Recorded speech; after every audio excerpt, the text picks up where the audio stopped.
Jay, bakit ikaw may hawak ng phone ni Aris? Naglalaro. Pwedeng pakibigay kay Aris yung phone? Naliligo siya. May kailangan ka? Naliligo pa kasi si Aris. Maghahanda siya para sa pagtulog namin dalawa. Pagtulog ninyong dalawa? Tabi kaming matutulog. Sa tingin ko, hindi kayo magandang magkatabi sa higaan.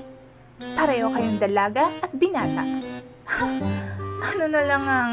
Uy, magkapatid kami. Anong masama doon? Kahit na! Ang dumi ng isip mo.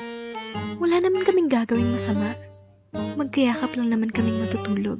Alam mo, masyadong mahaba ang araw na to para kay Aris. Marami siyang ginawa at kailangan niya magpahinga. Hindi makakatulong na dyan ka matutulog. Hindi. Tutulungan ko siya matulog. Imamasahe ko siya at lalamasin ko ang Oh my God! muscle niya. Bakit ganyan ka makareact? Hindi ko naman mamanyakin ang kapatid ko. Siyempre hindi. Hindi yun magugustuhan ni Kiefer. Kahit hindi niya magustuhan, wala siyang magagawa. At wala akong paki sa kanya. Kahit magsama pa kayong dalawa. Wow!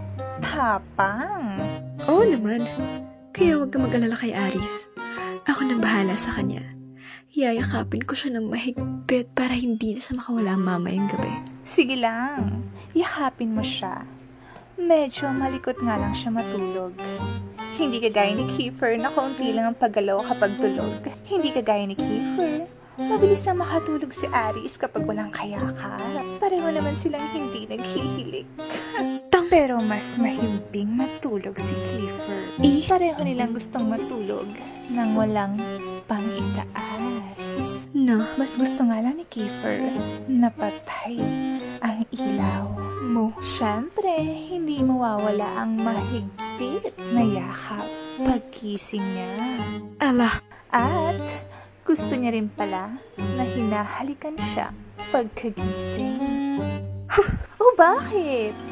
May nasabi ba akong hindi maganda? Alam mo, mamayang gabi, dadakmain ko ang ano ni Aris. Ano? Anong dadakmain mo? Narinig mo ang sinasabi ko kanina? Yung huli lang. Kaso, hindi ko masyadong maintindihan. Ano ba yung dadakmain mo? Yung, yung kumot mo.